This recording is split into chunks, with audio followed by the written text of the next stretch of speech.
आज हम क्या पढ़ेंगे, काइनेटिक थ्योरी ऑफ गैसेस के जो लास्ट सेशन में पढ़ा था उसके बाद का थोड़ा सा हम इंक्रीज करेंगे उसके आगे का, ठीक है। तो एक चीज, एक टॉपिक है स्पेसिफिक हीट, ये बहुत जरूरी है। पूरी थर्मोडायनामिक्स की कहानी इससे स्टार्ट होगी। स्पेसिफिक हीट के बारे में आप इतना ध्यान रखें बस कि जब भी हमें 1 ग्राम कोई भी सब्सटेंस का टेम्परेचर 1 डिग्री सेल्सियस से बढ़ाना है या 1 केल्विन से बढ़ाना है तो स्पेसिफिक हीट होती है। वो स्पेसिफिक हीट मतलब किसी स्पेसिफिक अमाउंट के लिए दी जाने वाली हीट, किसी स्पेसिफिक पर्पज के लिए। तो 1 डिग्री सेल्सियस या 1 केल्विन टेम्परेचर बढ़ाने के लिए जो हीट दी जाती है 1 ग्राम सब्सटेंस को, वही स्पेसिफिक हीट होती है। स्पेसिफिक हीट की खास बात क्या है कि बेसिकली आपकी जो भी हीट आप देते हो, मतलब डेल्टा क्यू आपका, मतलब जो भी आप अमाउंट ऑफ हीट देते हो वो msdt के बराबर आएगी। बस इतना अभी जान लो, ठीक है। ज्यादा हम पढ़ेंगे तो हमारे क्वेश्चंस का टाइम कम हो जाएगा। msdt एस पर होता है स्पेसिफिक हीट यहाँ पर, और dt होता है चेंज इन टेम्परेचर। क्योंकि अगर आप हीट दे रहे हो तो इसका मतलब क्या है कि टेम्परेचर में जरूर चेंज आएगा। अगर किसी सब्सटेंस को आपने हीट दी है तो ऑब्वियसली बात है उसका टेम्परेचर बढ़ेगा कि नहीं बढ़ेगा, बढ़ेगा। तो इसका मतलब ये जो dt है वो चेंज इन टेम्परेचर है। Delta Q amount of heat है, m for mass, s for specific heat, dt for change in temperature. तो जो s होती है स्पेसिफिक हीट वो क्या हो जाएगी, delta Q upon M D T. This is specific heat. Okay, चलिए आगे बढ़ते हैं। इसके बाद हम अगर देखें तो इसकी यूनिट की बात करें तो यूनिट की बात अगर हम करें तो ऊपर जूल आ जाएगा, है ना, हीट के लिए। और जो मास है वो किलोग्राम कह लो, ठीक है। और आपका जो टेम्परेचर उसके लिए केल्विन यूज करेंगे, ठीक है। या फिर आप क्या कह सकते हो, जूल की जगह कैलोरी, किलोग्राम की जगह ग्राम, और केल्विन की जगह डिग्री सेल्सियस, आपकी मर्जी है। तो बेहतर कौन सी यूनिट है, ये वाली। हालांकि ये वाली भी काफी मिलती है। जब भी हम कैलोरी यूज करेंगे तो किलोग्राम की जगह ग्राम लिख लेना है और केल्विन की जगह डिग्री सेल्सियस, इस चीज का ध्यान रखें। आगे बढ़ते हैं, ठीक है। अब आगे अगर हम बढ़े तो ध्यान रखना आपका, मतलब अगर आपसे एक क्वेश्चन पूछा जाए, एक एग्जांपल कि भाई 1 ग्राम कॉपर, है ना, एंड 1 ग्राम ग्लास, दोनों में से किसकी स्पेसिफिक हीट ज्यादा होगी। अगर हम बात करें कॉपर या ग्लास तो किसकी स्पेसिफिक हीट ज्यादा। तो कॉपर और ग्लास की अगर हम बात करें तो कॉपर एक मेटल है, एक कंडक्टर है। इसका मतलब क्या है, उसमें थोड़ी सी भी हीट दोगे तो टेम्परेचर बहुत बढ़ जाएगा, है ना। मतलब या फिर आप ऐसे कह लो कि 1 डिग्री सेल्सियस बढ़ाने के लिए मुझे नहीं लगता इसमें ज्यादा हीट की जरूरत पड़ेगी। लेकिन ग्लास, ग्लास आपका कैसा है, कंडक्टर नहीं है ना। कभी आपने देखा है कि कांच का जो ग्लास है उसमें करंट फ्लो होगा, है ना, नहीं होगा। तो ऑब्वियस सी बात है ग्लास की स्पेसिफिक हीट ज्यादा होगी। कारण क्योंकि इसका 1 ग्राम अगर लोगे और उसका 1 डिग्री सेल्सियस टेम्परेचर बढ़ाओगे तो इसके कंपैरिजन में, कॉपर के कंपैरिजन में काफी ज्यादा हीट देनी पड़ेगी, ठीक है। तो इसका आंसर ग्लास होगा। अब ध्यान रखें, सॉलिड के लिए स्पेसिफिक हीट हम एस लिखेंगे, जबकि गैसेस के लिए हम अलग लिखेंगे, सी से रिप्रेजेंट करेंगे। और गैसेस की जो स्पेसिफिक हीट होती है वो 0 से इनफाइनाइट तक वेरी करती है। किसी गैस के लिए 0 तो किसी कंडीशन में इनफाइनाइट, अलग अलग कंडीशन की वजह से, ठीक है। और किससे रिप्रेजेंट करेंगे, सी से। आगे बढ़ते हैं, अब स्पेसिफिक हीट गैसेस के लिए देखते हैं। देखो अलग अलग कंडीशन होती है गैसेस में। पहली मान लो आइसोथर्मल। आइसोथर्मल कौन सी कंडीशन होती है, जहां पे टेम्परेचर कांस्टेंट लेते हैं, ठीक है। अगर आइसोथर्मल प्रोसेस के बारे में अगर हम बात करें तो ऐसी प्रोसेस जिसमें टेम्परेचर कांस्टेंट होता है, यानी कि dt 0 हो गया, ठीक है। तो ऐसे केस में स्पेसिफिक हीट कैसी होगी, CIT, यानी कि specific heat during isothermal process delta Q upon mdt होता है। इसकी जगह आप म्यू भी लिख सकते हैं। कारण क्या है, अब हमारा जो dt है वो 0 है, ठीक है। म्यू का कारण ये है कि मास की जगह आप मोल भी ले सकते हो, मोलर स्पेसिफिक हीट या ग्राम स्पेसिफिक हीट। तो अगर हम यहाँ पर देखें तो dt 0 है तो आंसर क्या आ जाएगा, इनफाइनाइट। क्योंकि किसी भी चीज को 0 से डिवाइड करने का मतलब इनफाइनाइट आंसर होता है। तो जो स्पेसिफिक हीट होगी आइसोथर्मल प्रोसेस के दौरान वो इनफाइनाइट होती है। अगली प्रोसेस मान लो एडियाबैटिक। एडियाबैटिक प्रोसेस में क्या होता है, डेल्टा क्यू 0। इसका मतलब हमारी जो एडियाबैटिक के दौरान स्पेसिफिक हीट होगी वो delta Q upon mu dt, मतलब आंसर 0, ठीक है। तो एडियाबैटिक ऐसी प्रोसेस है जिसमें हमारी स्पेसिफिक हीट कैसी है, 0 है। हमने देखा था ना कि 0 से इनफाइनाइट तक वेरी कर रही थी, ये देखो। तो 0 एडियाबैटिक, इनफाइनाइट आइसोथर्मल, ये हमें पता होना चाहिए क्योंकि पेपर में डायरेक्ट क्वेश्चन पूछे जाते हैं कि बताओ कौन सी किस केस में आपकी 0 होगी, किस केस में इनफाइनाइट होगी। अगला क्वेश्चन हमने करा, मतलब अगली प्रोसेस हमने करी आइसोकोरिक। ध्यान रखना आइसोकोरिक का दूसरा नाम आइसोमेट्रिक होता है, कई बार हमें कंफ्यूजन हो जाता है तो पता होना चाहिए। आइसोमेट्रिक में वॉल्यूम कांस्टेंट होता है। अगर वॉल्यूम कांस्टेंट होगा तो वॉल्यूम से तो कोई लोचा ही नहीं है। तो जो आपकी स्पेसिफिक हीट होती है कांस्टेंट वॉल्यूम पर, वो होती है इस कांस्टेंट वॉल्यूम पर heat divided by mu dt, ठीक है, रिमेंबर इट। ओके, अगला होता है आपका आइसोबैरिक, या फिर आप कह सकते हो ऐसी प्रोसेस जिसमें प्रेशर कांस्टेंट है। तो जिस केस में अगर प्रेशर कांस्टेंट है तो ऐसे केस में हम सीपी से रिप्रेजेंट करेंगे। तो ये जो सीबी और सीपी है ना, ये पूरे थर्मोडायनामिक्स में एंड तक काम आएंगे, तो इसलिए हमें पता होना चाहिए हमेशा। ठीक है, तो delta Q mu D T, और इधर ये हो जाएगा delta Q upon mu D T. फर्क क्या है, इस पर जो हीट हम दे रहे हैं वो प्रेशर कांस्टेंट पर देंगे। ठीक है, एक काम और करना चाहिए हम लोगों को कि जितने भी फॉर्मूले में बताऊंगा वो सब हम लिखते जाएं तो बेहतर रहेगा। ठीक है, तो सब लोग लिख लें तो बेहतर रहे, क्योंकि आपको बाद में काम आएंगे। हालांकि आपको पता होगा नॉर्मल फॉर्मूले हैं, बट लिख लेंगे तो आपको और याद हो जाएंगे। ठीक है, आगे बढ़ते हैं। अब यहाँ पर ये तो हो गई हमारी सब चीजें। ठीक है, अब इसके बाद आपका एक चीज होती है फ्लॉट। ये क्या होता है, फर्स्ट लॉ ऑफ थर्मोडायनामिक्स। ठीक है, ये जो फ्लैट है इसकी खास बात क्या है फ्लॉट की, कि ये एनर्जी कंजर्वेशन के ऊपर बेस्ड है। मतलब इसके हिसाब से क्या है, जितनी हीट आप दोगे, ठीक है, जैसे मान लो ये कोई कंटेनर है, इसमें आपका ये क्या लगा हुआ है, इसमें कोई मान लो ये आपका एक इस तरीके से, यहाँ पर मान लो इस तरीके से ये ऊपर या नीचे आपकी हो सकती है। ठीक है, मतलब बेसिकली यहाँ पर आप अगर इसमें हीट दोगे तो उससे क्या होगा, अगर इसका जो वॉल्यूम है वो एक्सपेंड करेगा तो ये आपका ऊपर अगर हो जाएगा, मतलब ये आपका मूवेबल पिस्टन है। ठीक है, ये अगर मूवेबल पिस्टन है तो उससे क्या होगा कि आपकी अगर यहाँ पर हीट आप दोगे तो टेम्परेचर बढ़ेगा, उसकी वजह से क्या होगा, यहाँ पे अगर एक्सपेंशन होगा। ठीक है, तो बेसिकली फर्स्ट लॉ ये कहता है कि अगर आपने मान लो डेल्टा क्यू हीट दे दी, तो जो डेल्टा क्यू आप हीट दोगे उसमें से कुछ हीट आपकी इंटरनल एनर्जी को बढ़ाने में लग जाएगी, है ना, और प्लस कुछ हीट जो होगी वो वर्क डन में लग जाएगी। ठीक है, लेकिन वेस्ट नहीं होगी, क्योंकि एनर्जी कंजर्व रखनी है। ठीक है, तो ये चीज हमें ध्यान रखनी है। अब वर्क डन होता है आपका प्रेशर इंटू वॉल्यूम, पीडीवी, ये भी हमें ध्यान रखना है। ठीक है, आगे बढ़ते हैं। ये तो हो गया हमारा बेसिक सी चीज है। ठीक है, तो अब यहाँ पर आपको एक इसके आगे का चीज समझनी होगी, जो फॉर्मूले है बेसिकली इसमें अलग अलग केसेस हो सकते हैं फ्लॉट के। पहला केस हो सकता है अगर गैस का वॉल्यूम कांस्टेंट है तो क्या होगा, अगर वॉल्यूम ऑफ गैस कांस्टेंट है तो वर्क डन जीरो होगा, क्योंकि वर्क डन आपका हो किस में रहा है, गैस के एक्सपेंशन में। तो अगर आपका वॉल्यूम कांस्टेंट है तो डीबी आपका जीरो, तो इसका मतलब आपका वर्क डन जीरो। ठीक है, तो अगर वर्क डन जीरो तो डेल्टा डब्ल्यू जीरो। ठीक है, तो अमाउंट ऑफ जो हीट आएगी डेल्टा क्यू, वो कितनी आएगी, डेल्टा क्यू जो आएगी वो आएगी आपकी किसके बराबर, D you plus delta W, और ये जीरो है तो डी यू आपका किसके बराबर आएगा, म्यू सी बी dt के बराबर, है ना, क्योंकि आपका जो बेसिकली डेल्टा क्यू है वो म्यू सीबी dt हो जाएगा। कहां से, यहां से, ये रहा, है ना।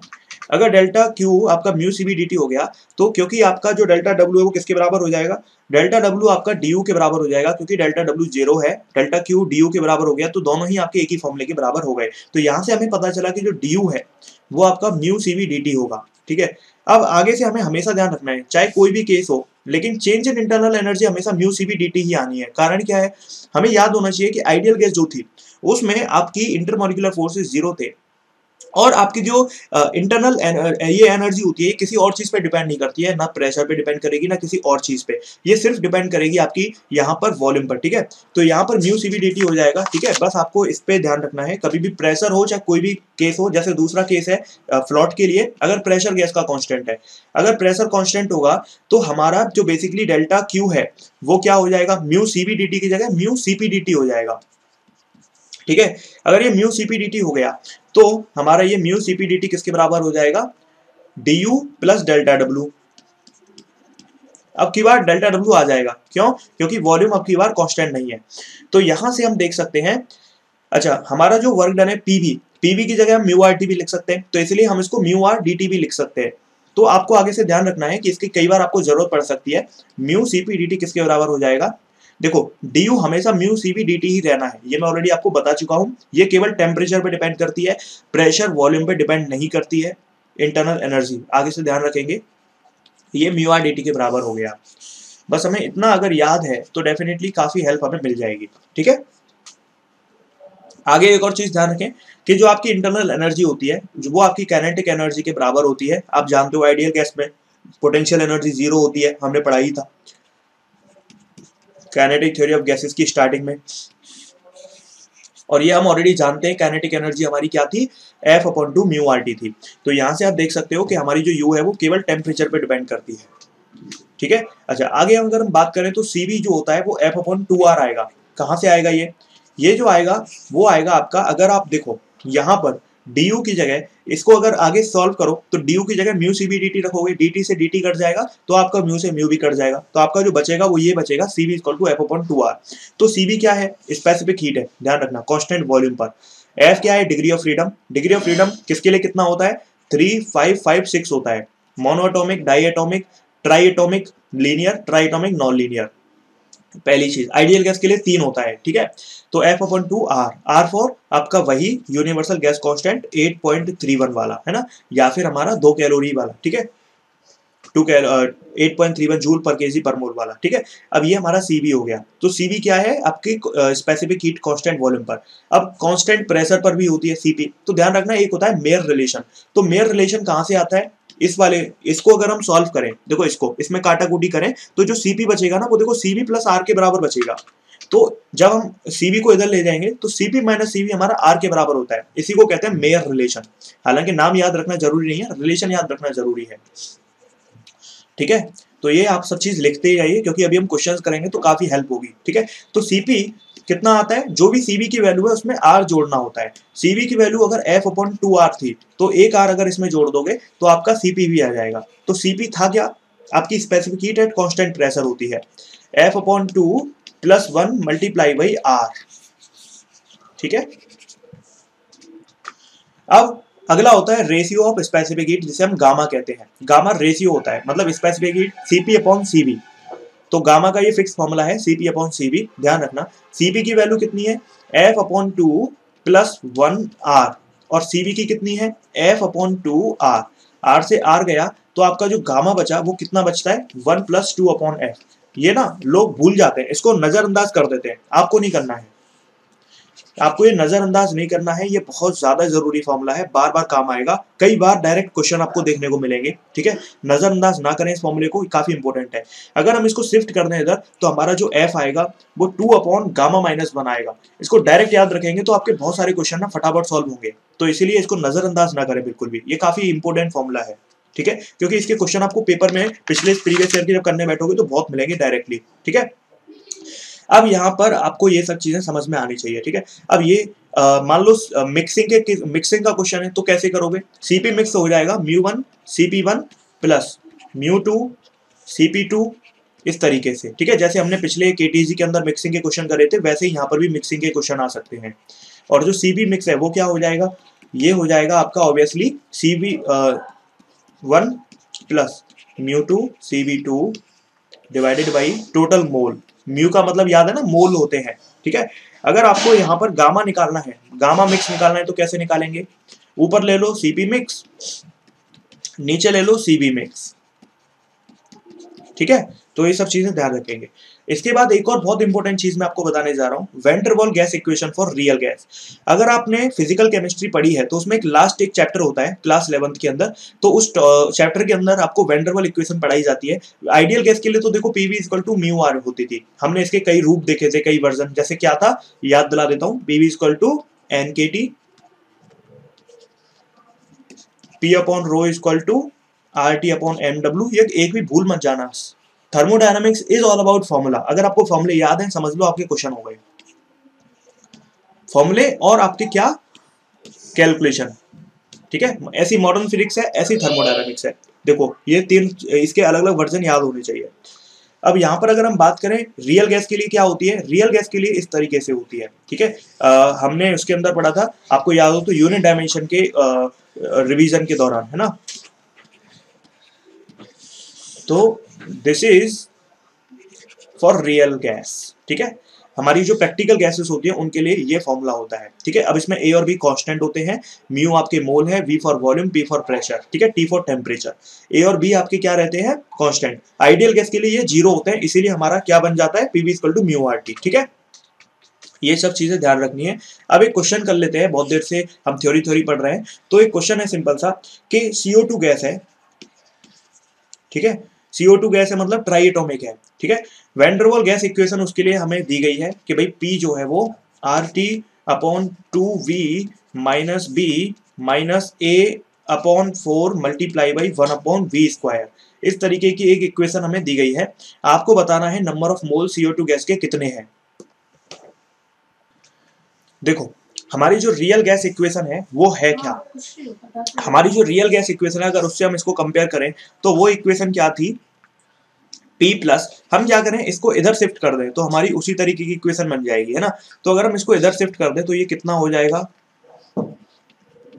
ठीक है, इस तरीके से, और इसको हम इधर ले आए तो फिर हमारा इस इधर कितना बचेगा, इतना। तो अब ये इक्वेशन परफेक्ट है उससे कंपेयर करने के लिए, ये वाली इक्वेशन मैन ये थी। अब इससे कंपेयर करें, P plus mu square upon A, हमसे क्या पूछा है, मोल, तो कैसे निकालेंगे मोल, देखो कितना आसान हो गया। यहां पर आपका देखो v स्क्वायर की जगह v स्क्वायर हो गया, a की जगह a हो गया, तो ये जो 1/4 है ये किसके बराबर है, म्यू स्क्वायर के बराबर है। तो इसका मतलब जो हमारे मोल म्यू स्क्वायर है वो 1/4 के बराबर है। तो आंसर कितना आएगा, आंसर आएगा डेफिनेटली 1/2। ठीक है, कितना आसान सा क्वेश्चन था, लेकिन इसमें हमें गलती हो जाएगी अगर हमें याद ही नहीं है वो इक्वेशन। ठीक है, तो इसलिए कह रहे हैं कि आपका मॉडर्न फिजिक्स और ये थर्मोडायनामिक्स पूरे के पूरे क्वेश्चन बेस्ड होते हैं, आई मीन फॉर्मूले बेस्ड होते हैं। ठीक है, अब अगले टाइप के क्वेश्चंस आपको यहाँ पर कैसे देखने को मिलेंगे, अगले टाइप के क्वेश्चन देखने को मिलेंगे आपको यहाँ पर फ्रैक्शन ऑफ इंटरनल एनर्जी। ठीक है, आपको यहाँ पे जैसे D U upon delta QP में रखूं तो ये कितना आएगा, डी यू होता है म्यू सीबी डी टी और डेल्टा क्यूपी कितना होगा, म्यू सीपी डी टी। तो यहां से अगर आप देखोगे तो ये 1/गामा आएगा। ठीक है, तो आपको ध्यान रखना है, आपको कभी भी फ्रैक्शन ऑफ इंटरनल एनर्जी, जो भी हीट आप दे रहे हो उसमें से कितना फ्रैक्शन इंटरनल एनर्जी में चेंज हो जाएगा, कन्वर्ट हो जाएगा या यूज हो जाएगा एज इंटरनल एनर्जी, तो वो कैसे निकालोगे, सीधे इस तरीके से। ठीक है, क्योंकि हमारा डी यू हमेशा mu CP D T fix है और डेल्टा क्यूपी हमारा म्यू सीपी डी टी होगा। अगर कांस्टेंट प्रेशर पर दे रहे हो तो mu CP D T, constant volume पर दे रहे हो तो म्यू सीपी डी टी। ठीक है, अगला क्वेश्चन इसी में पूछा जा सकता है हमसे कि कितना % हिस्सा वर्क डन करने में चला जाएगा जो हीट आप दे रहे हो कांस्टेंट प्रेशर पे। तो फिर क्या करोगे, ऊपर डेल्टा डब्ल्यू लिख दोगे एट कांस्टेंट प्रेशर और नीचे हीट लिख दोगे कांस्टेंट प्रेशर पे। तो ये हो जाएगा म्यू आर डी टी और नीचे क्या आ जाएगा, म्यू सीपी डी टी। तो आंसर क्या आ जाएगा, आर अपॉन सीपी। ठीक है, आर की वैल्यू क्या थी, सीपी माइनस सीबी और हमारा सीपी की सीबी, तो आंसर कितना आ जाएगा, 1 माइनस 1/गामा। ठीक है, इस तरीके से यहाँ पे चीजों को ध्यान रखना है, रटना नहीं है, ये सिर्फ ये चीज ध्यान रखनी है। ठीक है, अगर इसी को थोड़ा घुमा दें, आपसे पूछा जाए इंटरनल एनर्जी का ratio constant pressure and constant volume पर, तो हम यहाँ पर कैसे निकाल सकते हैं, तो निकाल सकते हैं कांस्टेंट प्रेशर पर internal energy divided by constant volume पर इंटरनल एनर्जी। तो कितना होगा, mu CB D T divided by mu CBDT, है ना, क्योंकि दोनों ही म्यू सीबीडीटी हो जाएंगे। भाई जो हमारी जो डी है वो तो डिपेंड ही नहीं करती प्रेशर के ऊपर, तो वो तो हमेशा म्यू सीबीडीटी होनी है। और डी यू वी अब की बात, आपकी जो हीट है, सॉरी डी क्यू, आपकी जो हीट है वो भी कांस्टेंट वॉल्यूम पर है, तो म्यू सीबीडीटी। ये क्वेश्चन पूछा क्या गया था कि जो आपने हीट दी है कांस्टेंट वॉल्यूम पर उसका कितना हिस्सा इंटरनल एनर्जी को बढ़ाने में लग जाएगा। ठीक है, तो इससे काट दोगे तो आंसर कितना आ जाएगा, 1:1। ये सारी चीजें बहुत जरूरी है, आपको ध्यान रखना है। ठीक है, अब उसके ऊपर अगर हम क्वेश्चंस करें तो पहला क्वेश्चन अगर हम यहाँ पर, दूसरा क्वेश्चन अगर हम करें तो क्या है, आपको यहाँ पर दिया गया है कि भाई जो Cp माइनस Cb है वो A है हाइड्रोजन के लिए, जो Cp माइनस Cb है वो B है ऑक्सीजन के लिए। तो आपको A और B बताना है, उनका रिलेशन बताना है। ठीक है, तो जल्दी से बताएं कि क्या रिलेशन यहाँ हो सकता है। इसी क्वेश्चन को दो वैरायटी में पूछा जा सकता है, तो आपको दोनों में बताना है। पहला आपको बताना है तब जब आपके Cp and Cb gram specific heat है। ठीक है, दूसरा Cp and Cb molar specific heat है।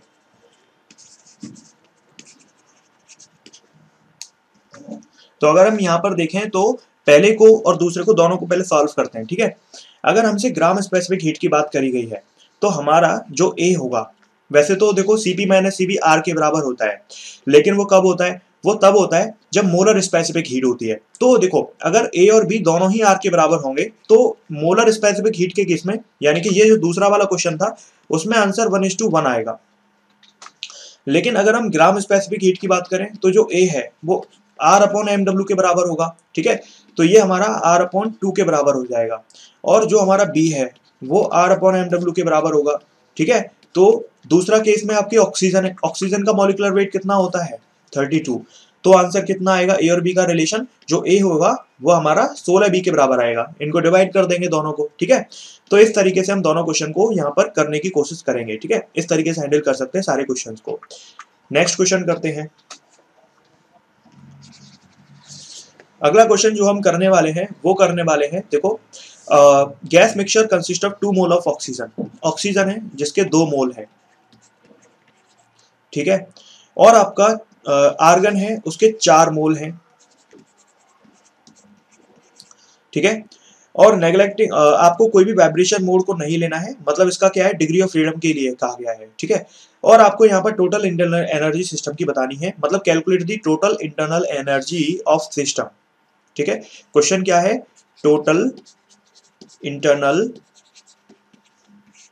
एनर्जी ऑफ सिस्टम आपको यहाँ पर कैलकुलेट करना है, ठीक है।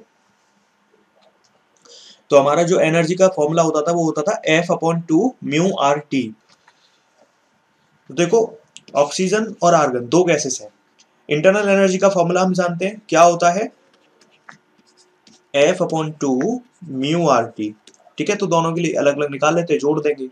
ऑक्सीजन के लिए डिग्री ऑफ फ्रीडम कितना होगा, ऑक्सीजन है डायटोमिक यानी कि 5 हो जाएगा, 2 मोल है, आर की जगह आर, टी की जगह टी, चलो प्लस आर्गन के लिए, आर्गन मोनोएटॉमिक है मतलब 3/2, मोल्स कितने हैं, 4 है, आर और टी मल्टीप्लाई कर देते हैं, 2 से 2 गया, ये 2 से 2 बार, आंसर आएगा इधर 5RT और इधर आएगा 6RT, टोटल आ गया 11RT, ठीक है।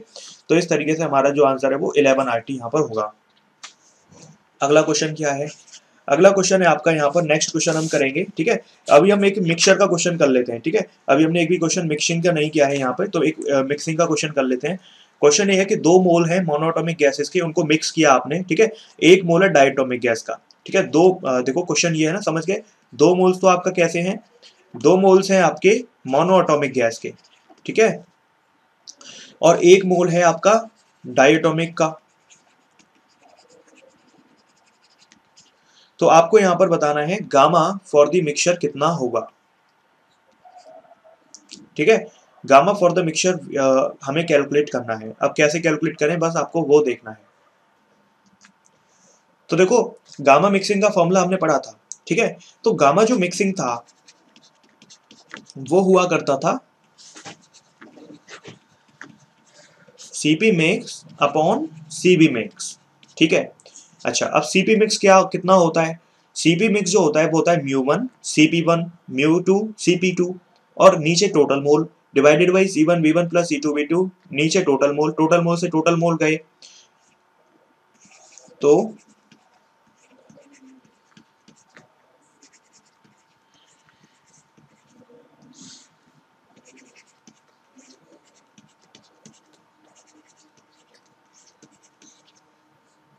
अब हम यहां पर आगे करते हैं, वैल्यू पुट करते हैं, ठीक है। वैल्यू पुट करें तो पहले केस में हमारा जो गैस है उसमें आपके 2 मोल्स हैं, ठीक है। Cp कितना होता है, Cp जो होता है वो होता है Cb प्लस आर, चलो पहले Cb निकाल सकते हो सबका, फिर उसमें R जोड़ देना। तो Cb कितना होगा, अगर 2 मोल मोनोएटॉमिक गैस है तो F/2R होता है Cb की फॉर्मूला। तो इस केस में हमारा F मोनोएटॉमिक के लिए 3 होता है और आपका R, ठीक है। तो 3/2R हमारा पहले केस में इतना हो गया। इस वाले केस में कितना होगा, 1 मोल है, तो मोल से क्या मतलब है, डायटोमिक गैस है तो डिग्री ऑफ फ्रीडम 5, तो इतना Cb हो गया दोनों केसेस में। यानी कि जो नीचे वाली वैल्यूज हैं, ठीक है, μ1 पहले का 2 मोल्स है और पहले का जो Cb है वो है हमारा 3/2R, दूसरा है आपका 1 मोल,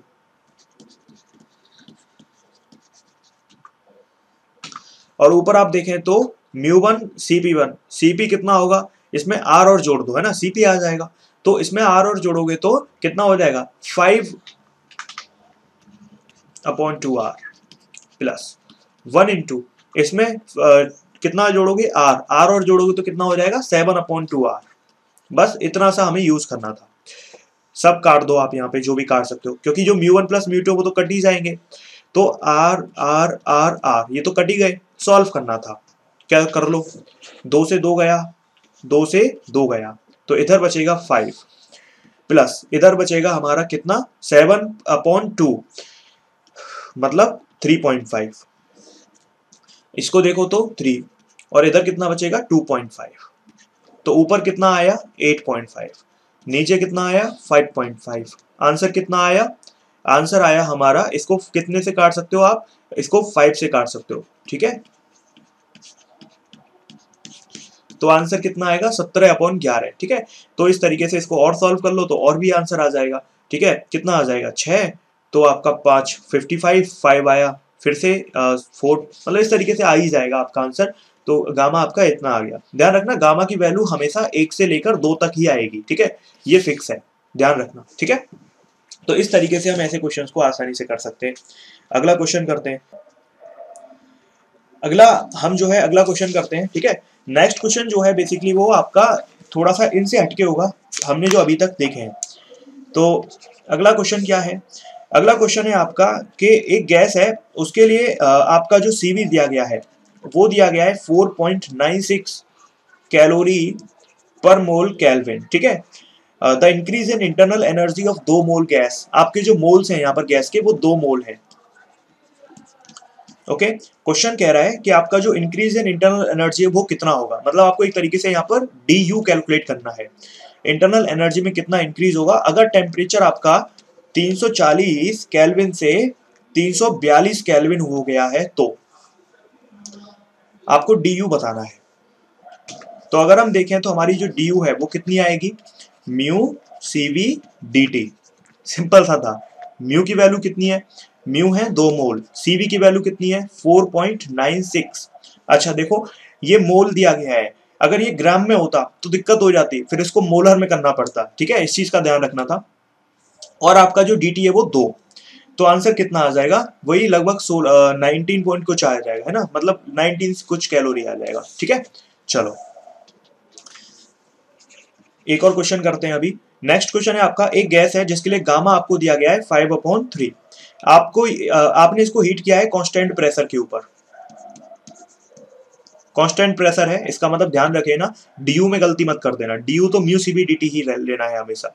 आपको बताना है percentage of total heat given that will be used for external work, आप जितनी हीट यहाँ पर दोगे उसका कितना हिस्सा काम करने में यूज हो जाएगा, वर्क में यूज हो जाएगा। तो अगर हम देखें हमें डी डब्ल्यू डिवाइडेड बाई क्या निकालना था, डी क्यू, है ना, डी क्यू कॉन्स्टेंट प्रेशर पे था और ये भी कांस्टेंट प्रेशर पे था। तो अगर हमें ये पता ही है कि हमें निकालना क्या है और हमें फॉर्मूले भी पता है क्योंकि ऑलरेडी हम यहाँ पर देख ही चुके हैं, तो क्या करना था, बस यहाँ पर वैल्यू पुट करनी थी, ठीक है। अब वैल्यू में क्या पुट करना था, जो वर्क था उसमें तो म्यू आर डी टी होता है और जो डी क्यू पी था उसका mu C P D T. अगर ये डी यू होता तो म्यू सी बी ही लेते, चाहे प्रेशर कांस्टेंट है चाहे कुछ भी, म्यू से म्यू डी टी से D T, R upon C B C P, R की value C P minus C B upon C P, तो आंसर कितना 1 minus C B upon C P, ठीक है। तो यहाँ पर हमारा क्या आया है, यहाँ पर हमारा रेशियो आ गया, ठीक है। अगर आप यहाँ पर देखो तो C B upon C B की अगर हम बात करें तो आपका आंसर आ जाएगा 1 अपॉन गामा जो 3/5 हो जाएगा, ठीक है। तो यहाँ पर अगर हम बात करें इसकी तो आगे बस हमें यहाँ पे क्या करना था, वैल्यू पुट करनी थी, ठीक है, क्योंकि ऑलरेडी हमें गामा दिया गया, क्योंकि ऑलरेडी हमें यहाँ पे गामा दिया गया था। तो क्योंकि गामा क्या होता है, गामा जो होता है वो होता है 1 अपॉन, जो गामा होता है वो होता है सीपी अपॉन सीवी, तो CV upon CP 1 upon gamma हो जाएगा। तो यहाँ पे 1 माइनस 1 अपॉन गामा आपको रखना था, तो गामा की वैल्यू 5/3 है, तो 1 माइनस 1 अपॉन 5/3 मतलब 5 और इधर ऊपर 3, तो आंसर कितना 2/5, है ना भाई। 5 में से इसको घटाओगे, 5 माइनस 3/5 मतलब 2/5, परसेंटेज में निकालना है तो 40%, ठीक है। मतलब जितनी हीट आपने दी उसका 40% हिस्सा किस काम में इस्तेमाल हो गया, वर्क डन में, ठीक है, मतलब गैस के एक्सपेंशन में इस्तेमाल आपका यहाँ पर हो चुका है, ठीक है। इस तरीके से आपको यहाँ पर ध्यान रखना है, ओके। चलिए आगे बढ़ते हैं और अब हम जो है अगली तरीके की चीजों पर आते हैं, ठीक है। नेक्स्ट तरीके के जो क्वेश्चंस आपसे पूछे जाएंगे वो वर्क डन के पूछे जाएंगे, आपसे वर्क डन कैलकुलेट करवाए जाएंगे। तो वर्क डन हम 2 तरीके से कैलकुलेट करेंगे, एक करेंगे मैथमेटिकल तरीके से और एक करेंगे ग्राफ के। तो पहले हम स्टार्ट करेंगे मैथमेटिकल वाला तरीका, ठीक है। तो मैथमेटिकल वाला तरीका सिंपल सा है, डेल्टा डब्ल्यू जो होता है वो होता है इंटीग्रल P डॉट dv, क्योंकि यहाँ पर वॉल्यूम एक्सपेंशन हो रहा है तो V1 से V2 आप यहाँ पर लिमिट लोगे, ठीक है। अब इसमें अलग अलग केसेस हो जाएंगे, ठीक है। पहला केस आइसोकोरिक। तो जो आइसोकोरिक है उसके अंदर क्योंकि वॉल्यूम कांस्टेंट है तो हमारा जो वर्क आएगा वो कितना आएगा, जो वर्क आएगा वो आएगा integral P dot dv V1 से V2, तो मतलब 0 आ जाएगा। सिंपल सी बात ये है, ठीक है। क्यों है सिंपल सी बात ये, क्योंकि dv हमारा है ही नहीं, मतलब कांस्टेंट है। अगर ये चीज है आपका वॉल्यूम ही कांस्टेंट है तो dv 0, तो इसका मतलब वर्क डन 0। अगला देख लो, अगला है आपका आइसोबैरिक, मतलब जहां पर प्रेशर कांस्टेंट होगा, प्रेशर कांस्टेंट होगा तो P बाहर आ जाएगा, तो डेल्टा W कितना आएगा, तो इस केस में डेल्टा W जो आएगा वो आएगा P V2 माइनस V1। इसकी जगह और क्या लिख सकते हो, और आप लिख सकते हो mu R T2 minus T1, ठीक है। अगला, अगली कौन सी प्रोसेस होती है, आइसोथर्मल। आइसोथर्मल की अगर हम बात करें तो डेल्टा W कितना हो सकता है, इंटीग्रल P डॉट dv, ये V1 है ये V2 है, तो डेल्टा W जो हो जाएगा वो हो जाएगा आपका प्रेशर की जगह हम रखेंगे म्यू RT अपॉन V और ये dv, ठीक है। तो यहां से अगर हम देखें तो हमारा जो आंसर आएगा, ये थोड़ा इंटरेस्टिंग होता है आइसोथर्मल के लिए, जब हम इसको सॉल्व करते हैं तो हमारा जो आंसर आता है ना वर्क डन का, वो आता है 2.303 mu RT log base 10 V2 upon V1, ठीक है। This is the answer for work done, आपको यहाँ पे इसको ध्यान रखना है, ओके, आइसोथर्मल के केस में, ठीक है। या फिर आप इसको और क्या लिख सकते हो, आप इसको लिख सकते हो 2.303 mu RT log base 10 P1 upon P2, क्योंकि आप जानते हो अगर टेम्परेचर कांस्टेंट है तो इसका मतलब आपका प्रेशर और वॉल्यूम इनवर्स होंगे एक दूसरे के, P भी कांस्टेंट हो जाएगा तो आपका V2 अपॉन V1 की जगह P1 अपॉन P2 भी लिखा जा सकता है, ठीक है। तो हमने एडियाबैटिक और देखनी है, 3 तो देख ली, बस एक चौथी और देख लेते हैं, एडियाबैटिक। तो इस केस में वर्क डन डेल्टा Q 0 होता है, ये बहुत ज्यादा इंटरेस्टिंग है, ठीक है। इसको हम भूल जाते हैं पर ये सबसे ज्यादा इंटरेस्टिंग है। तो जो वर्क डन आएगा ना यहाँ पर, वो आएगा आपका फ्लॉट की मदद से, फर्स्ट लॉ ऑफ थर्मोडायनामिक्स की मदद से, और वो कितना आता है mu R T1 minus T2 divided by gamma minus 1, ठीक है। वी हैव टू रिमेंबर, हमें ये याद रखना है, ठीक है। या फिर हम इसकी जगह और क्या लिख सकते हैं, delta W is equal to mu R T1 की जगह हम लिख सकते हैं P1 V1 minus P2 V2 divided by gamma minus 1, that's it, ठीक है। बस इतना सा ही है, इसके अलावा हमें यहाँ पे कुछ भी ध्यान नहीं रखना है, ठीक है। आगे बढ़ते हैं, क्वेश्चन करते हैं। एक क्वेश्चन है कि अगर एक गैस है जो P directly proportional to V square इस रिलेशन को फॉलो करती है, अगर आपने गैस को एक्सपेंड किया जिससे उसका वॉल्यूम V से 3V हो जाता है, तो आपको वर्क डन बताना है गैस ने कितना किया होगा। Find the work done by gas. तो अगर हम यहाँ पर बात करें तो इसको कैसे कर सकते हैं, देखो हमारा जो वर्क डन होता था, अब देखो क्योंकि ना तो ये आइसोथर्मल है, ना ही एडियाबैटिक, ना ही आइसोकोरिक, ना ही कोई और है, ठीक है। तो इसका मतलब हमें नॉर्मल तरीके से चलना पड़ेगा।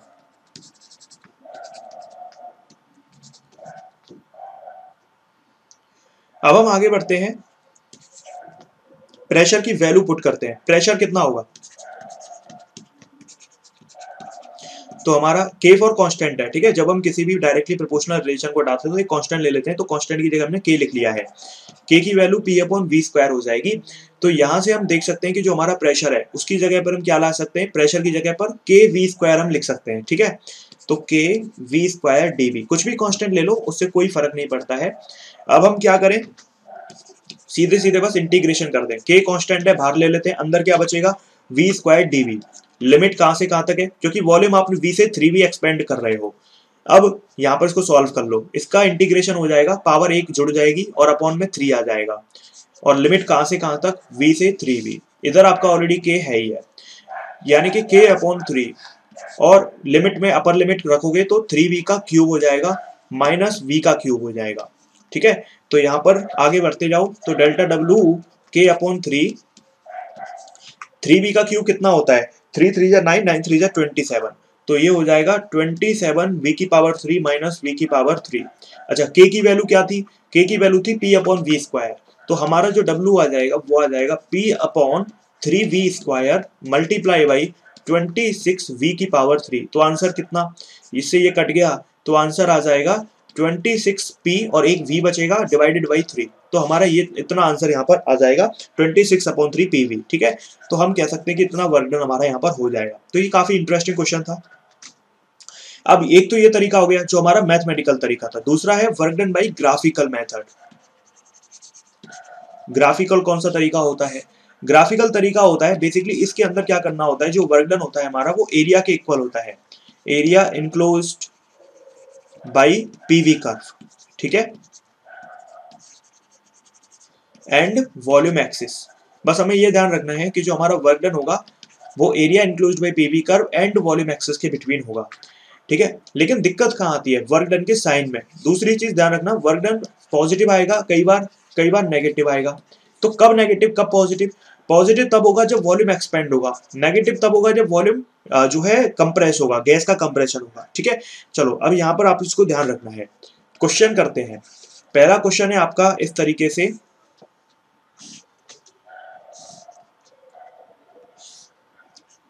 ठीक है, ये आपका जो है यहां पर इस तरीके से, इधर हमने प्रेशर को लिया है, इधर हमने वॉल्यूम को लिया है, और आपका इस तरीके से आप पहले पॉइंट से दूसरे पॉइंट पर आ रहे हो।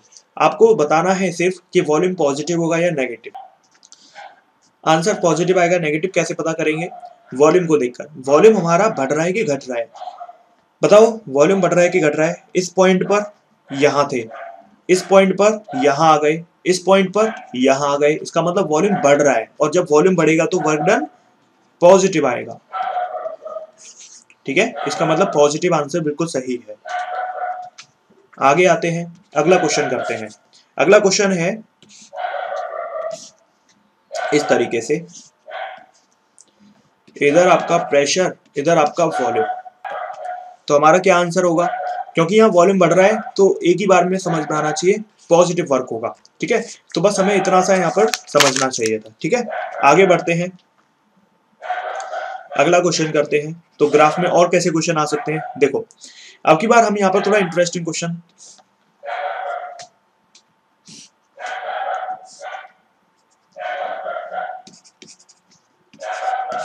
बताओ वर्क डन पॉजिटिव या नेगेटिव, पहले से दूसरे पॉइंट पर जाने पर आपको वर्क डन बताना है।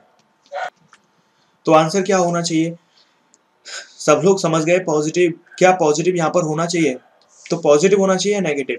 पहले से अगर हम दूसरे पर जा रहे हैं तो वॉल्यूम बढ़ रहा है डेफिनेटली, क्योंकि अगर पहले आप यहाँ थे फिर यहाँ आ गए फिर यहाँ आ गए, इसका मतलब पॉजिटिव होगा, बस सिंपल सा था। तो ये तो हमारे बेसिक क्वेश्चन हो गए जहां पर नेगेटिव मार्किंग से बचेंगे।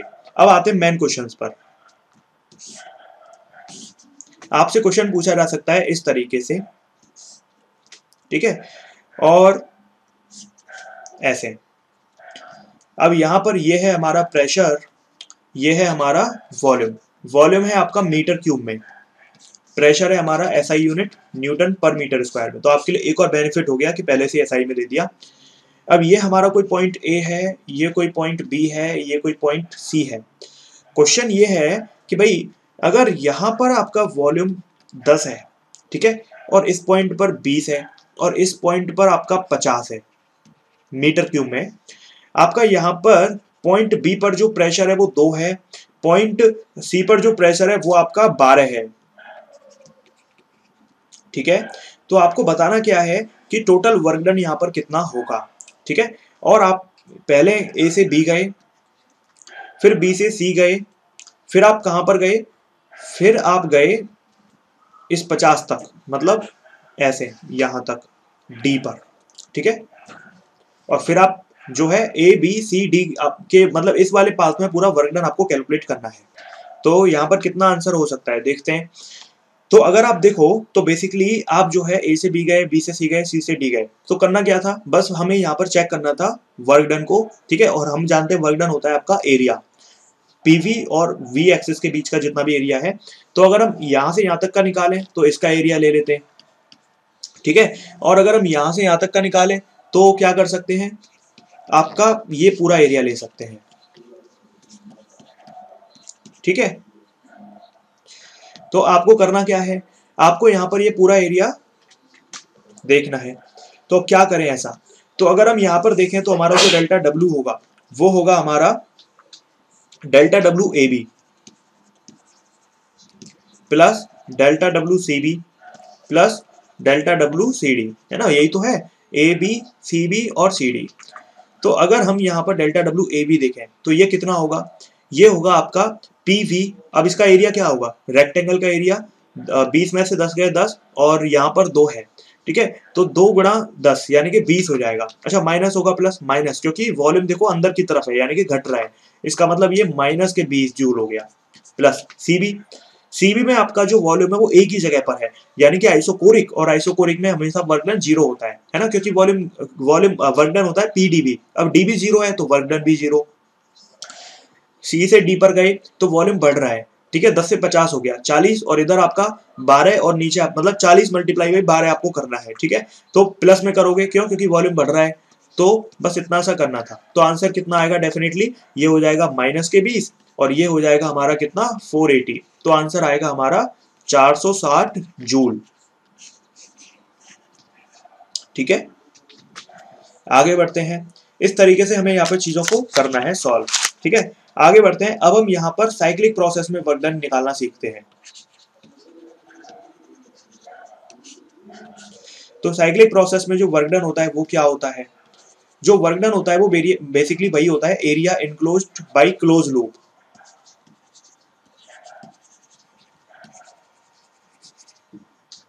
ठीक है, अब यहां पर आपको ध्यान क्या रखना है, वर्क डन कब पॉजिटिव और कब नेगेटिव होगा।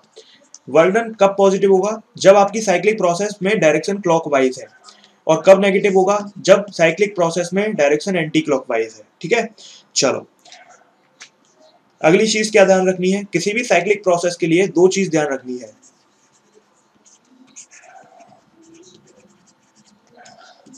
किसी भी साइक्लिक प्रोसेस में आपकी जो चेंज इन इंटरनल एनर्जी होती है वो जीरो होती है।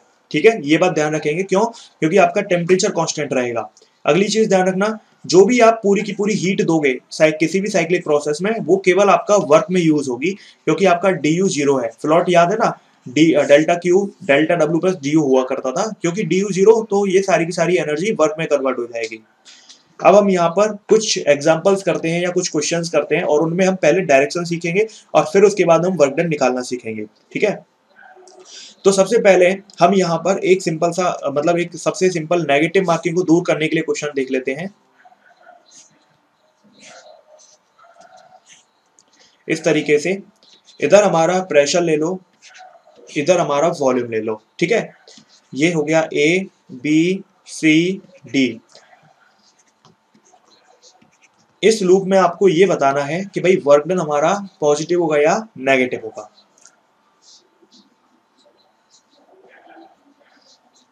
तो आंसर डेफिनेटली पॉजिटिव आना चाहिए, क्यों, क्योंकि डायरेक्शन क्लॉकवाइज है। ठीक है, चलो ये तो बहुत आसान था, अगला बताना है।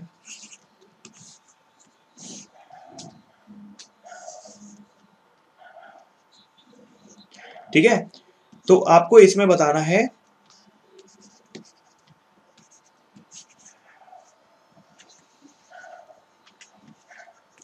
तो आपको यहां पर बताना है वर्क डन क्या होगा, पॉजिटिव होगा या नेगेटिव होगा, नेट वर्क डन। बड़ा कौन सा है, क्लॉकवाइज या एंटी क्लॉकवाइज, बस आपको ये देखना है, बड़े में से छोटा, क्योंकि वर्क डन स्केलर क्वांटिटी है, जो चीज बड़ी है उसमें से छोटी घटा दो, तो डेफिनेट सी बात है पॉजिटिव ही आएगा। क्यों, क्योंकि क्लॉकवाइज वाला ज्यादा है।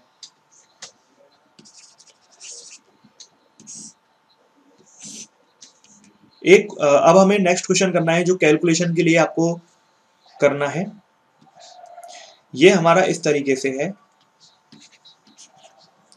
यहां पर अगर आप देखें तो इस पॉइंट पर जो वॉल्यूम है वो आपका V1 है, और इस पॉइंट पर वॉल्यूम है हमारा V2। ठीक है, ये आपका कुछ भी नहीं है, मतलब ऐसे ऐसे मत समझना कि भाई ये यहां तक फिगर है, नहीं, ये सिर्फ मैंने रिप्रेजेंट करने के लिए किया है। ठीक है, ऐसे रिप्रेजेंट किया है बस।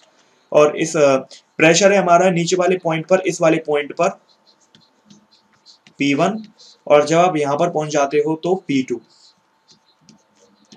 तो इस क्वेश्चन के अंदर आपको बताना है कि वर्क डन कितना होगा। तो हमारा वर्क डन कितना होगा, तो जो वर्क डन होगा वो पाई आर स्क्वायर होगा।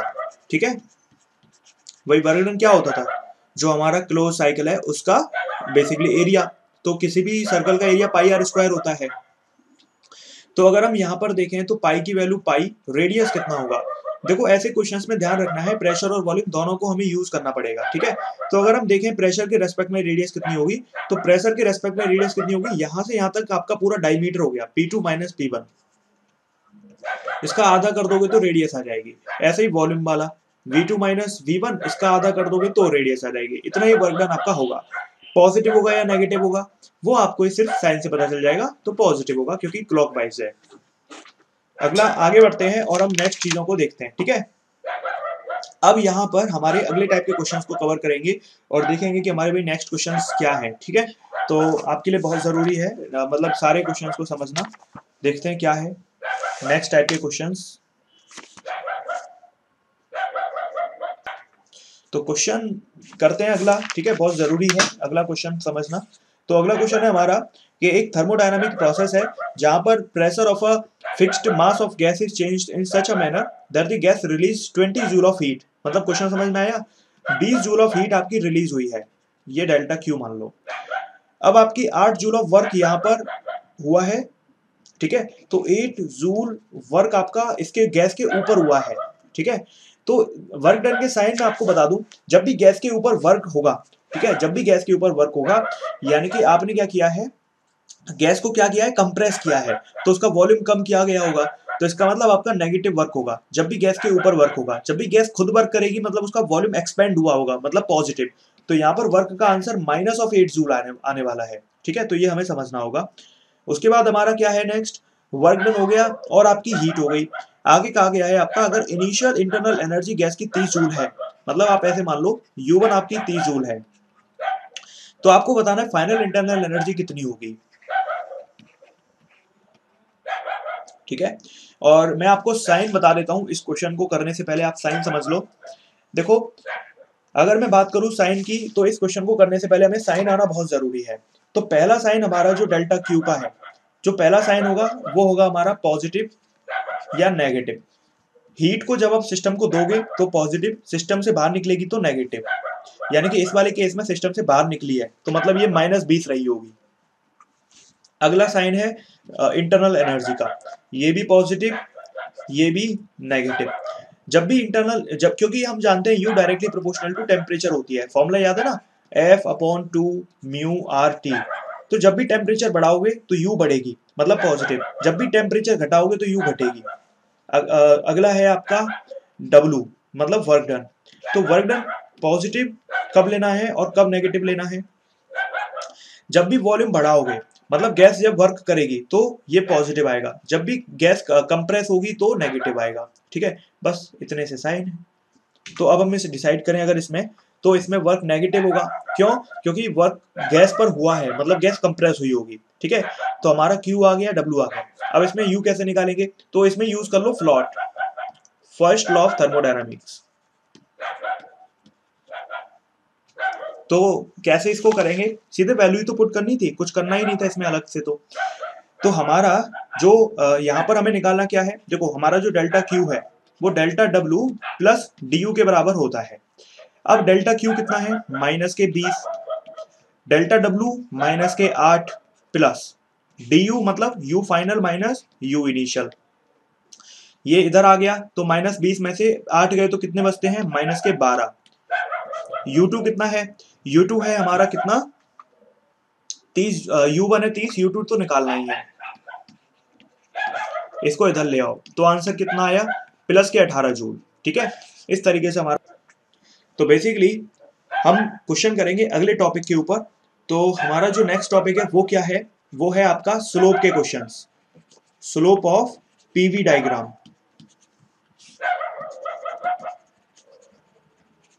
मतलब प्रेशर और वॉल्यूम का, ठीक है।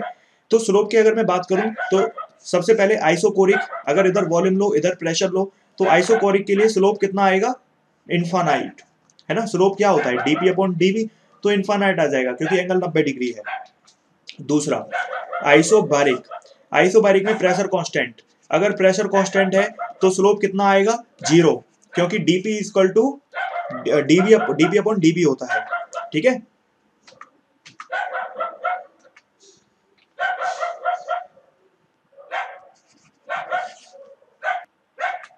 अगला क्वेश्चन अगला स्लोप क्या होगा, आइसोथर्मल। इधर प्रेशर इधर वॉल्यूम, ठीक है। आइसोथर्मल में देखो ग्राफ ऐसा ही आएगा क्योंकि P V equal to mu R T होता है, तो यानी कि पी और वी का रेक्टेंगुलर हाइपरबोला वाला रिलेशन आना चाहिए। तो यहां से इसका स्लोप कितना होगा, इसका जो स्लोप होगा वो होगा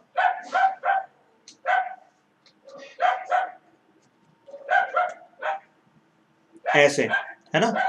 और यहाँ पर आपको ध्यान क्या रखना है, हमें हमेशा एंगल क्लॉकवाइज से लेना है, ठीक है। तो हमारा यहाँ से जो स्लोप आएगा डीपी अपॉन डीवी आइसोथर्मल के केस में, वो आएगा minus of P upon V, ठीक है। क्योंकि अगर आप यहाँ से लोगे तो 90 डिग्री से ज्यादा का एंगल होगा, तो भी माइनस आने वाला है। यहाँ से लिया है तो आपका थीटा आया है, ठीक है। आगे बढ़ते हैं, अगला स्लोप होगा एडियाबैटिक का। तो एडियाबैटिक का क्या होगा, एडियाबैटिक का जो होगा वो इस तरीके से होगा, इधर P इधर V, है ना। तो यहां पर अगर हम देखें तो इस तरीके से ये हो जाएगा, फिर से माइनस का थीटा, वही क्लॉकवाइज। तो हमारा यहाँ पर कितना आएगा, ध्यान रखना एडियाबैटिक में आपका जो रिलेशन होता है वो इस तरीके से होता है, पावर गामा चलती है यहाँ पर, ठीक है, पीवी की पावर गामा चलती है। तो यहाँ पर जो स्लोप आएगा वो आएगा आपका कितना, आपका जो डीपी अपॉन डीवी यानी कि एडियाबैटिक के लिए जो स्लोप आएगा वो आएगा minus gamma P upon V, ठीक है। बस हमें ये चीज को ध्यान रखना है। तो यहां से आपको ध्यान रखना है कि एडियाबैटिक का स्लोप हमेशा ज्यादा होता है कंपेयर टू आपका आइसोथर्मल। तो यहाँ पर आपको अगर मैं बताऊं एक पॉइंट कि भाई किसका स्लोप सबसे ज्यादा है, तो इन्फानाइट जिसका था उसका सबसे ज्यादा होगा। तो स्लोप के बारे में हम देख रहे हैं, तो आइसोकोरिक का सबसे ज्यादा, फिर उसके बाद एडियाबैटिक का, फिर आइसोथर्मल का, फिर आपका आइसोबैरिक का। आइसोकोरिक का था इन्फानाइट, एडियाबैटिक का था आपका पी अपॉन वी गामा वाला, और आइसोथर्मल का था पी अपॉन वी, और आइसोबैरिक का था 0, ठीक है। तो इसीलिए ये स्लोप का भी हमें थोड़ा ध्यान रखना पड़ेगा, लेकिन सबसे ज्यादा जरूरी पता है इसमें से कौन सा है, ये वाला, ठीक है। इसके ऊपर बहुत क्वेश्चन आपको पूछे जाएंगे।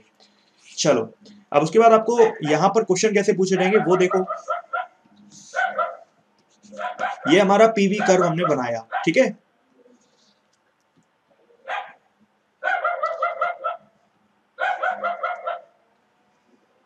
इस तरीके से हमने यहां पर लिया, ये हमारा ए, ये बी, ये हमारा सी, ये हमारा डी। आपको बताना है कि भाई आपका किस केस में स्लोप, मतलब कौन सा स्लोप आपका ज्यादा होगा और कौन सा यहाँ पर एडियाबैटिक का होगा, ठीक है। मतलब आपको बताना है एडियाबैटिक का कौन सा होगा ए बी सी डी में से, और सबसे ज्यादा कौन सा होगा। देखो ए और बी सी और डी, इसमें से सबसे पहले तो ये डिसाइड करना है कि भाई इसमें से स्लोप किसका नेगेटिव है। जिसका स्लोप पॉजिटिव हुआ तो वो तो हो ही नहीं सकती एडियाबैटिक, ठीक है। अच्छा अगर हम इसके स्लोप की बात करें, ये इसका स्लोप हम कहां से देखेंगे, ऐसे देखो, ये वाला एंगल और ये वाला एंगल दोनों ही आपके 90 से कम है, मतलब ये इनका स्लोप पॉजिटिव है, यानी कि सी और डी तो हमारे लिस्ट से ही बाहर हो गए, इनका तो एडियाबैटिक हो ही नहीं सकता। ना तो ये आइसोथर्मल है ना एडियाबैटिक है, क्योंकि स्लोप हमारा नेगेटिव आना चाहिए था, या तो 90 से एंगल ज्यादा या फिर क्लॉकवाइज लेने पर एंगल आना चाहिए था। तो मतलब सी और डी तो लिस्ट से बाहर हो गए। अब आ जाओ ए और बी पर। ए और बी का स्लोप देखें अगर हम, इसका स्लोप हमारा ये है, इसका हमारा ये है। यहाँ पर मुझे बताइए एंगल किसका ज्यादा है, बी का या ए का। तो डेफिनेटली हमारा बी का एंगल ज्यादा है। तो इसका मतलब हमारा जब थीटा बी ज्यादा है थीटा ए से, तो इसका मतलब कौन एडियाबैटिक है कौन आइसोथर्मल है, बी वाला। तो आंसर कौन सा आएगा, बी, ठीक है। तो इस तरीके से हमें ऐसे क्वेश्चन को यहाँ पर करना था। ओके, तो दिस वाज द क्वेश्चन। आगे बढ़ते हैं, अगला क्वेश्चन करते हैं। नेक्स्ट क्वेश्चन है हमारा, ये P है ये V है, ठीक है। और आपको यहां पर पूछा गया है कि बताओ इनमें से कौन मोनोएटॉमिक गैस है, मतलब कौन सा हीलियम का है और कौन सा ऑक्सीजन का है, बस ये हमें बताना है। तो अगर हम देखें तो यहाँ पे स्लोप निकालना है, बस कैसे निकालें। देखो भाई हमारा जो स्लोप है वो आपका सीधे किस पे डिपेंड करता है, गामा पर। अगर मान लो दोनों ही एडियाबैटिक हैं, क्योंकि हमें तो बस कंपैरिजन करना है, तो दोनों को एडियाबैटिक मान लेते हैं। तो यहाँ पर हमारा जो स्लोप है, ठीक है, जिसका ज्यादा उसका गामा भी ज्यादा, दोनों को एडियाबैटिक मान लेते हैं। तो गामा 2 ज्यादा तो गामा 1 से, है ना, स्लोप 2 ज्यादा है ना, देखो ये ऐसे आएगा जबकि ये एकदम झुका हुआ आएगा, तो देखो ये एंगल काफी ज्यादा है जबकि ये एंगल काफी कम है, इसका मतलब दूसरा स्लोप ज्यादा है पहले से, तो गामा 2 ज्यादा है गामा 1 से। अब हीलियम है भाई मोनोएटॉमिक गैस, अब मोनोएटॉमिक के लिए गामा होता है 1.67, अगर नहीं पता है तो निकाल के देख लो हैंड टू हैंड, CP/CV कर लो बस, है ना, निकाल लो क्या दिक्कत है। या फिर मैंने एक और फॉर्मूला बताया था याद हो तो, गामा का डिग्री ऑफ फ्रीडम का बताया था, F=2/γ-1, ठीक है, तो ऐसे भी निकाल सकते हो, मैंने बताया था ना कि ये एकदम ध्यान रखना है, ठीक है, तो इंस्टेंटली निकाल सकते हो, हालांकि आगे से वैसे ही ध्यान रह जाएगा। मोनोटॉमिक के लिए इतना होता है, तो डायटोमिक के लिए होता है 1.40। तो यहाँ पर अगर आप देखें तो किसका स्लोप ज्यादा, मतलब किसका गामा ज्यादा, हीलियम का, तो जो गामा स्लोप 2 है वो हीलियम का रहेगा, और जो 1 है वो ऑक्सीजन का, पहला ऑक्सीजन का है दूसरा हीलियम का ग्राफ है, ठीक है, तो इस तरीके से हम यहाँ पर चीजों को देख सकते हैं। ओके, आगे बढ़ते हैं और हम अगली चीज देखते हैं। अगले जो क्वेश्चन है वो एडियाबेटिक प्रोसेसेस के ऊपर पूछे जाते हैं बहुत सारे, है ना, एडियाबेटिक प्रोसेसेस के ऊपर। तो ये एडियाबेटिक प्रोसेसेस का क्या बवाल है, यहाँ पर आपका जो पीवी है इसके हिसाब से एडियाबेटिक की जो इक्वेशन होती है वो पीवी की पावर गामा होती है जो कांस्टेंट होती है, ठीक है, यानी कि P1 V1 और इस तरीके से, ठीक है, ये हमारी पीवी की फॉर्म में हुई। अगर हम इसी को देखें तो वीटी की फॉर्म में कितनी होगी, वॉल्यूम और टेम्परेचर की फॉर्म में। बस आपको या तो आप इसको याद रख लो, या फिर आप हैंड टू हैंड क्या कर लो, चेंज कर लो, ठीक है, या तो आप इसको याद रख लो या फिर चेंज कर लो वीटी की फॉर्म में। अब देखो हमें पता है भाई पीवी की पावर गामा होती है, या तो आप इसको याद रखो, याद रखना ज्यादा बेहतर है, तो पी की जगह क्या रख दोगे, T/V। जब आप T/V रख दोगे तो आंसर आएगा T1 V1 gamma -1 is equal to T2 V2 gamma -1। अगले नंबर पे पीटी की फॉर्म में, प्रेशर और टेम्परेचर की फॉर्म में, तो प्रेशर और टेम्परेचर की फॉर्म में जो आता है वो आता है T की पावर गामा P की power 1 - gamma is equal to constant, ठीक है। अगले नंबर पे प्रेशर और डेंसिटी के फॉर्म में,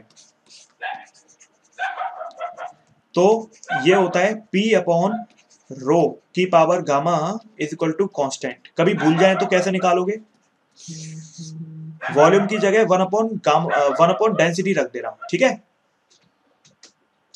तो इस तरीके से हमें सारे रिलेशन यूज करने। अब क्वेश्चन करते हैं, यहाँ पे क्वेश्चन कैसा आएगा, देखो क्वेश्चन है volume of air is 4 metre cube, ठीक है, वॉल्यूम आपका 4 मीटर क्यूब है, और इसका जो प्रेशर है वो 1.25 ATM है।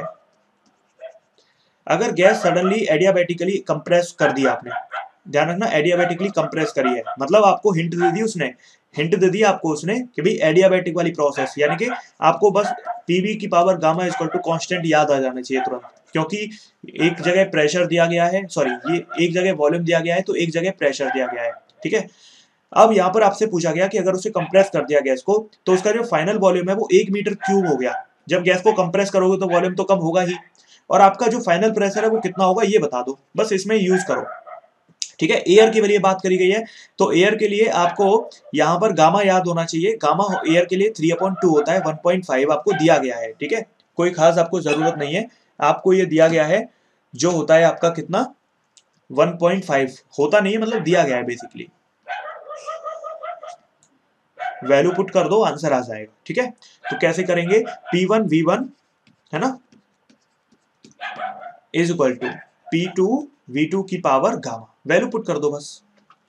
पहला प्रेशर कितना है, पहला प्रेशर है हमारा 1.25, ठीक है सर, P1 की वैल्यू 1.25 अपॉन P2, P2 कितना है निकालना है, V2 अपॉन V1 की पावर गामा।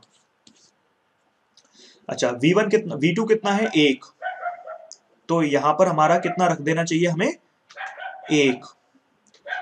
पहला वॉल्यूम कितना था 4, गामा कितना है 1.5, तो यहां पर बस इसको सॉल्व करना था, ठीक है। तो इसको कैसे सॉल्व करें आप, यह भी बड़ी प्रॉब्लम है, ठीक है, कैलकुलेशन भी नहीं हो सकती, कुछ लोगों से तो गलती हो जाती है, यहाँ पे बहुत सिली मिस्टेक करके आओगे।